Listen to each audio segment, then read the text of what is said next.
Hey, what's up, you guys? It's your girl JoJo, and I'm here with a review for Married to Medicine LA Season 2, Episode 2. It is a late review. Okay, the reviews are delayed, but not denied. Shout out to Ty Couture TV. May he rest in peace. Such a sweet spirit over here on YouTube. I think about him all the time, especially when I'm late, because he used to always say that. But anyway, I actually had to go out of town Saturday night. I just got back yesterday. I brought my computer because I thought I was going to have time to squeeze in a review, but child, it just didn't happen. I didn't even have time to watch the show, so I do apologize. It was not a trip that I had planned in advance, so I didn't get to make my schedule out like I wanted. But honey, them schedules about to be right now, because y'all look what I got today. Ooh, I got another one. I know y'all don't care. I got another one, y'all. Me and this happy planner, we got a long relationship. Every year I buy about 3, because I always swear I'm going to like the one that I buy, and it's always small. I tried the small one. This is my 3rd time trying that little mini happy planner. I know I don't like it. I don't know why I always buy it, because by the middle of the year, I'm over it. Then I bought the next size, but that one goes in horizontal format and not vertical. And so I ended up not liking that one either. So I just went back to the original, took it on back to the original happy planner. Anyway, I'd love to start a planner channel, but I don't have the right equipment for it. But maybe one of these days. Okay, now that I just told y'all some irrelevant information, let's go ahead and get into the review.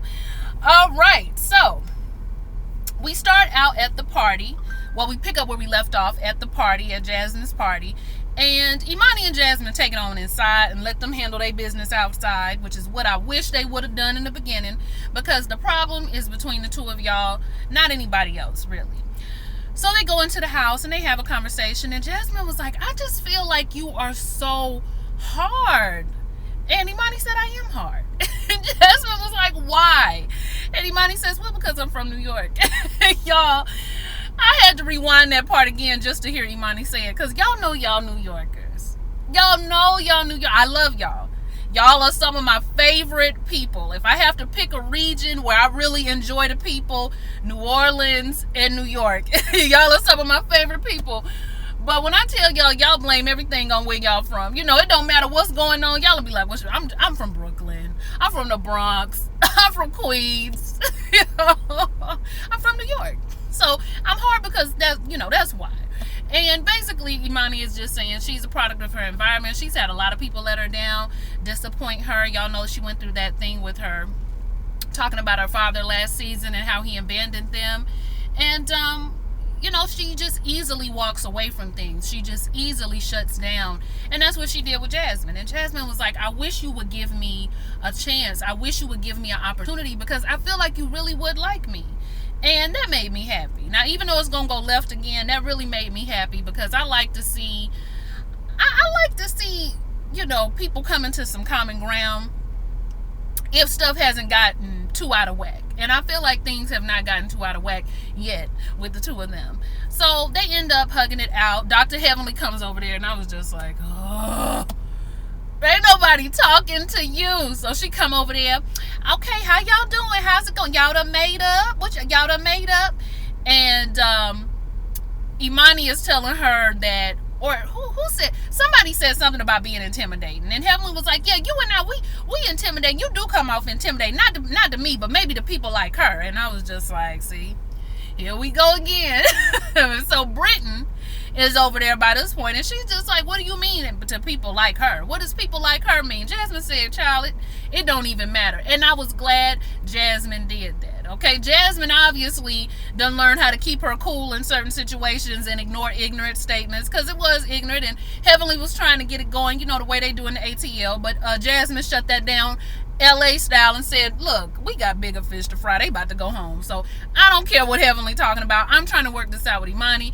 They end up coming to a peaceful area where they're going to try to let bygones be bygones and going to commit to possibly hanging out in the future, I guess.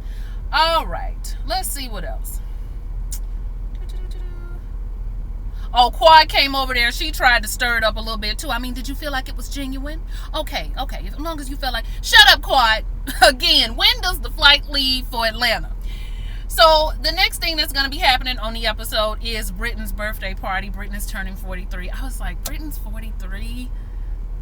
y'all, I gotta get over to LA. I got to get to LA and get my body down. Okay, get my work done. I don't care what y'all say about black and crack. I don't care. I'm getting my work done. Okay, I'm gonna get these eyes, situated and right under here. Okay, I'm gonna leave my lips and all this alone, because you got to be careful when you get down in this region.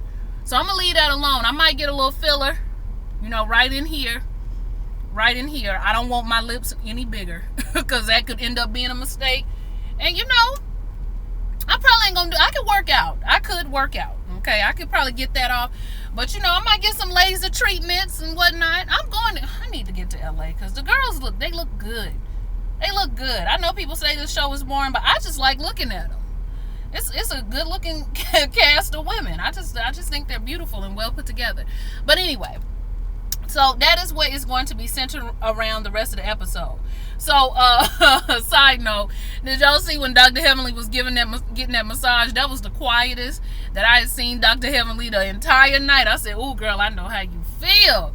Well, you getting that massage, you be about to be like, like you just about to fall asleep any minute. So we see the girls kind of getting ready up until the day of the party. We'll start with Shanique. Now, y'all remember last season, Shanique was very adamant about being a super mom, about being a boss, about not requiring extra help. She even shaded her own friend a little bit, like Jasmine. She doesn't require any extra help like any of the other mothers or doctors' wives, because when Robert was in school, she was holding it down, and now that Robert's out of school, she still holds it down for her family and for her man. So you see her running around, getting the kids together, trying to get Robert together. She making breakfast. Robert say, "I would indeed like some eggs." So she cooking. She makes some sausage. She leaving it on the table. She getting the kids rounded up. She got to get in the car. She got to get to work. Shanique, now, baby, I see what you're doing. And I understand. I know some women who are like that. They feel like going outside of their admitting that they need help would be admitting that they're not a good mother, or admitting that they're not a good wife, or admitting that they're not a good businesswoman. You're all those things. But if you can afford help, get the help. That's what I always say. Us regular working class people, we in a different position. Sometimes we got to find the strength, because if we don't find the strength, it's not going to get done. Right? Sometimes those kind of mom situations, it's just got to get done. But if you are in a good financial position where you can get some help, just a little bit, somebody to come in and clean 2 times a week, or a carpool for the kids, so you're not running around scrambling every morning trying to get them there. Okay, do the bus run. I know some of y'all don't like to put your children on the bus, but do it run.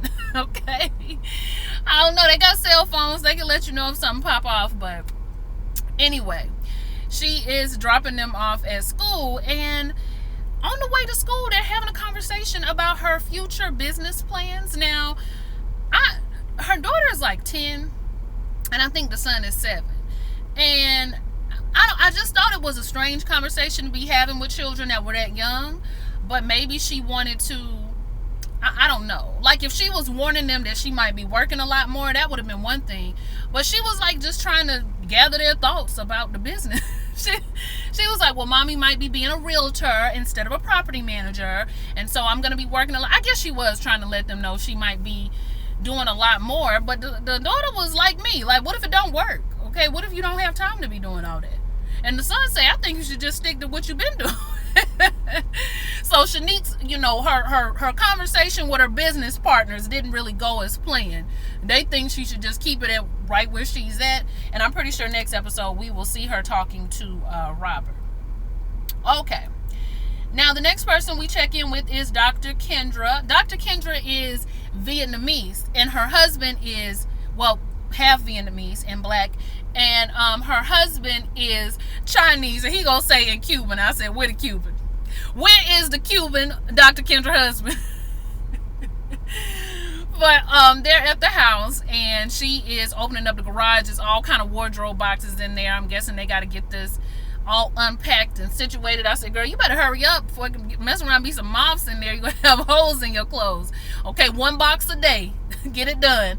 But they go in the house, and she's just talking about her body and how she's been breastfeeding, but breastfeeding has been making her even hungrier. So she's not losing any weight. Her husband tells her she looks great. Her husband, He's cute in his own way. He's real quirky though. That's the thing about him, and he acts awkward throughout the episode. But I think that's part of his swag. And he's just telling her she looks good. They met in medical school, and Dr. Kendra said he was cock blocking. Okay, he was cock blocking until he could get at her, and once he got her, he was persistent, and so she gave in eventually. But they, you see their little baby. Their baby is so freaking cute. I mean, just chubby cheeks, happy. And Dr. Kendra ain't no shame in her game. She go ahead and tell you, listen, everybody expects me to be this super mom and this great mom, but I'm an obstetrician, not a pediatrician. All right, I know what to do when they in there, but when they come out, I don't know what to do. And she don't pretend to know. She actually does have a nanny. Okay, and she says that she's just trying to get a feel of the whole motherhood thing, and that's totally understandable. I totally get that. So I can't wait to meet Dr. Kendra Mama, y'all. I am looking forward to it. I saw those previews, and I am ready, because she looked like she gonna give me everything I need. Everything I need. What else is going on? Okay. I think that's it with them. They're getting ready for the party, this, that, and the third. Okay, we're gonna see them at Britton's party. Britton is at home detangling the hair of her son, who wants to wear his hair out, and she is full on mama, because y'all know they be like, you be flinching up, and they don't care. They keep it right on going. So she combing his hair out, kids running around trying to get everything ready, and Mac is planning her this party. Dr. Contessa comes over. It seems like Dr. Contessa's job is just to keep Britton out the business of the party and make sure she shows up to the party on time, which she failed at. She was late. But anyway, Britton's excited about her party. While they're sitting there talking to Dr. Contessa, we find out that they are not really having sex like that. And y'all, I'm concerned, okay? Because like Dr. Contessa said, y'all are two attractive people. I would think y'all are having sex all the time. And even if you take attraction out of it, their kids are not babies. You know what I'm saying? And Dr. Britton and Mac, just like Shanique, are afforded opportunities that the working class doesn't have. You guys can get childcare, okay? Y'all can get somebody to sit with the children while y'all take some days out of town, or I'm sure her work schedule and his work schedule too, but y'all can take some days for each other, even if it's in town, just to get away from the children for a little bit. So I'm starting to wonder if they are using the kids as their excuse, because they don't have lap babies. They're not little kids that are just constantly in the way. And what makes it even worse is the fact that they're not even sleeping together. So not only are they not having sex, but there's no intimacy. Okay, they seem to have some physical aggression, because when they go work out, it's all kind of punches and jabs being thrown, and they seem to be quite active, so the energy is there. But I'm concerned that there's a lack of intimacy, that they're not even sleeping in the same room, and definitely a lack of sex that they keep blaming on the fact that they have children. And if the kids were a little bit younger, I would go for that. Maybe the energy that they're expelling trying to take care of the children. That's why I say, y'all are afforded opportunities. Get some child care. The kids can talk. Okay, so they can tell you if anything pop off with anybody, and y'all don't need to hire them no more, or what have you. You can do the research. I'm sure you got friends in LA at this point. Find a good babysitter to stay there with the children, and y'all take some time, because your marriage is important. I think they love each other, but we're gonna find out more about what's going on with the intimacy in that house. I'm really concerned about that. So anyway, Mac is planning this party. Dr. Contessa needs to make sure Britton shows up. All of that. Okay, what is the next thing? The Atlanta girls are coming to the party too. All right, so everybody is getting ready, getting everything done. Heavily getting our salt and pepper. Recurled, getting it hooked up, and they're excited. They're looking forward to getting to go to the party. You see Dr. Kendra did a lot better with this outfit. Did y'all see? She accentuated the positives, okay, and then, hid the negatives, okay? She kind of had a little something flowing over the stomach. I said, yes, Dr. Kendra. That's how we do it. She looked very, very nice. The Atlanta girls show up, and y'all... Woo, child. Dr. Heavenly was trying to give us a little shoe, and child, she couldn't walk in the shoes, Okay, the shoes was bow-legged. Dr. Heavenly is not bow-legged. The shoes is like this. Oh, she got up in there. She could not walk at all in them heels. She is the type that need to just wear a block heel. Don't try to wear them little high, skinny heels. Whatever she had on, I mean, it was just tight within an inch of her life. I said, go on. It's okay to go up to two sizes. It's okay to take it on up, okay? And if you don't want to take it on up, just leave the outfit where it is, y'all. It was squeezed. It was bunched up. She was lumpy. I said, Dr. Heavenly. Now, look, you talked about Kendra last week. I told Kendra her outfit was inappropriate. I'm going to have to tell you the same thing. Okay, your feet was hurting. She was missing a nail. Did y'all see? I said, woo, child. Anyway, she get in there and she got to sit down, okay, because her feet hurt. So Dr. Kendra come over with her husband and she going to introduce Heavenly to the husband. And Heavenly just like, I mean, I don't know, because did she tell him? I don't know if she told him what I said. Did she tell him what I said? He knows that Heavenly said something about him having a small penis, but he not going to go there as long as Heavenly don't go there. So everything works out and they take pictures together and he's being real friendly. Y'all, what was wrong with the husband? The whole party, he was just like,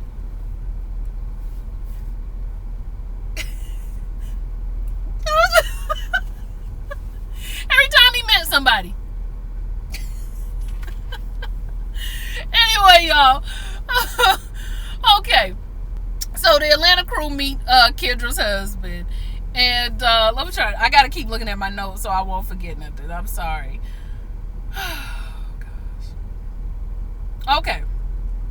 Oh, yeah. So everybody gets introduced. Yo, that doggone Toya with her ghetto self. I said, get these country hoes back to Atlanta. She wanted the Patron tequila. And if you ain't got no Patron, I'm going to have to go inside the hotel bar and get my Patron, okay? All I drink is that Pat Ron. And here come Heavenly right behind her. Well, I'm going to just get a Crown Royal and Coke, because she take it to, I said, not a Crown Royal and Coke. I mean, you like what you like. You like what you like. I mean, I drink a Crown too, but, oh boy. Anyway, all right. So Imani comes in and Imani's talking to Shanique and Jasmine. And was Quad over there? Were the Atlanta girls over there? Either way, she is talking about just how things have been going. They've asked her how everybody's doing, how her husband's doing. Her husband's not there. My husband's gone on a work project. He'll be gone for about 6 months, and he comes home like once a month. He's doing some work out in Oklahoma, something with some holistic, she doesn't go into details, right? So Jasmine and Shanique are like, what's going on there? Like, whose husband stays away for that amount of time and only comes home once a month? If he's going to be separated from you for that long, what was the point in getting married? I said, now look, y'all can tell me if I'm tripping, because I'm used to military life, okay? I'm used to orders and things of that nature. And a lot of times when you're on orders, you might not get the leave, depending on how long the orders are, you might not get the leave time to be able to go home for several days or whatever. So I'm used to that. I also have friends who work out of town and have to do all of that. So is it crazy for Imani's husband to be gone on a business trip for a project? Okay, not just me flying in, flying out. This is a whole project that I have to be around for. This is something I'm building up. I don't understand why. I mean, am I wrong? Y'all tell me if I'm wrong, because y'all know I'm spacey. I'm real spacey. My friends tell me I'm the perfect candidate to get cheated on. It's not funny. It's kind of sad, but I am that way. So y'all tell me if I'm thinking about it wrong. And Dr. Britton was away from her husband and her children when she came down to LA to try to get stuff set up for them. So did they have that same heat and that same energy for Dr. Britton that they about to have for Imani's husband? Y'all let me know. I mean, I know Jasmine is kind of thinking of it like everybody was asking me about my husband. Why isn't anybody asking Imani questions about her husband? But I kind of look at it as your husband has never been seen or heard of on the show. Okay, y'all just kind of talk about him and y'all call him Dr. J. Imani's husband, we know his full name. We now know what he's doing over there in Oklahoma. And we also know that he spent time with her and the rest of the family on the show. He's been to events. So the Kool-Aid is similar, but the flavor is totally different. That's all I'm saying, Jasmine. That's all I'm saying. Okay. All right, but Jasmine and Shanique want to know what's going on. So when Britton finally does get there, I'm going to just skip forward. Okay, the Britton finally getting there. And Dr. Contessa gives a very heartwarming speech. And I know a lot of people were like, they come off as kitty cliquish a little bit. But I just, my friends, we've been friends since 8th grade. And we are very, very emotional about one another. So I'm pretty sure we come off the same way. But we just love each other that much.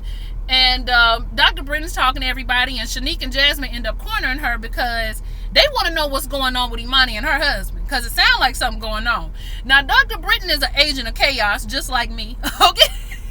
That might be why I like her so much. Y'all, look, when somebody is saying something and it's way off base, but it's funny to me, I'll keep it going. My mama was mad at me this past weekend because I was talking to a family member, and child, he was spewing out all kind of conspiracy theories about corona and all this other stuff, and I was like, what? I ain't never thought about it. Like, you might be right. You might be right. My mama was looking. She said, why do you keep this kind of foolishness going? I said, look, I'm an agent of chaos. I can't help it. So Dr. Britton the whole time like, well, shoot, I don't know where her husband is. You mean you think he might be in jail? Now, Dr. Britton know that man ain't in jail, and they're just like, oh my gosh, what if he's in prison? And Dr. Britton's like, they stupid. Oh, y'all, it was funny to me. Anyway, it's a lot of dancing, and her and Mac, you know, they kiss and they dance together. You know, Mac, he don't seem like much of a dancer, okay? That's always disappointing when you got one person who like to party and the other person, he got 2 left feet. That's always hard, but, you know, we work it out. I think they got a lot of love for each other. I want to get to the root of their intimacy problems, like, for real. We got to figure out what's going on there, because, you know, they both look too good to not be getting what they deserve. When they were showing them flashback pictures of Dr. Britton, I said, ooh. I can tell what kind of woman Dr. Britton was back in the day. I can tell she looked like she had plenty of attitude. You know, every time something happened, she probably did like the New Yorkers. Well, I'm from Chicago. That was her reason. Yeah, she looked like she was quite hard to tame. Okay, even the way she was out there dancing, she's a jumper. You know, people who dance like this, you know, you gotta keep them in line. She ain't even got no smoothness about her. She just constantly. I cracked up the whole party, y'all. Anyway, so the next day the Atlanta girls are leaving. Thank ye the Lord. And Jasmine has planned this whole big spread. Even though she on a diet, she know everybody else isn't. So Quad appreciates her for not making them adhere to her dietary standards. Okay, and I do too, because I likes to eat on vacation. I will sacrifice the 5 pounds. So everybody's there. Everybody's eating. And of course, you know, it wouldn't be a brunch date if Dr. Heavenly didn't get something started. So let me see what it was she said. She said it to Jasmine. Okay, Quad makes suggestions over what Jasmine need in the house. You know, honey, you need waste baskets. Okay, toothbrushes. Yes, toothbrushes, toothpaste. Just a few little things. Just constructive criticism. Shut up, Quad. But that was fine. Heavenly ends up saying to Heavenly makes some kind of comment about Jasmine and how when she look at people like Jasmine, she assumes they're not smart because of the way they look. Again, her beauty and dumb statement. And she was like, you know, Imani said, well, you know what? I probably would have said something like that too. And Britton was just like, y'all are not the same. You would not have said that. And Imani was like, okay, I guess you're right. I do have a tendency sometimes to hold stuff in. And Britton was like, right, there's a lot of times where we want you to say something. Or if you need something, we want you to say it. And you are the type that won't say it. So for some reason, that made Jasmine upset and she felt like everybody was kissing Imani's behind because they had that conversation about her holding back. First of all, Imani didn't ask for that. She didn't put herself in the line for people to say that she holds stuff back. They were just stating a common Imani trait. And I didn't think they were kissing her behind. Jasmine, now come on now. Come on. Because I was on your side. Last episode, I understood where you was coming from. Anyway, she wanted to know why ain't nobody asking Imani about her husband. So let me jump right to what Shanique and Jasmine are going to do.